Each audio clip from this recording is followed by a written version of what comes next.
Hello everyone, how are you doing? This is MD Tech here for another quick tutorial. In today's tutorial, I'm going to show you guys how to run a spelling and grammar check in Google Docs. So this should hopefully be a pretty straightforward process here, guys. And without further ado, let's go ahead and jump right into it. So all you have to do is select the Tools tab up at the top and select Spelling and Grammar. If you want to run a spelling and grammar check, go ahead and select that option. Alternatively, you can also select the Control, Alt, and X key combination on your keyboard in order to open that up as well. So it'll give you a rundown of what it suggests here, and you just click on the little arrow to view the next suggestion. And if you want to accept the suggestions as you go through, you can either accept or ignore them. So pretty straightforward process on that.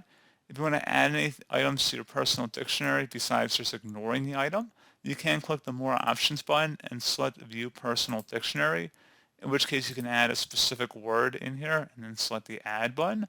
And that's pretty much it. So as always, thank you guys for watching this brief tutorial. Do hope I was able to help you out, and I do look forward to catching you all in the next tutorial. Goodbye.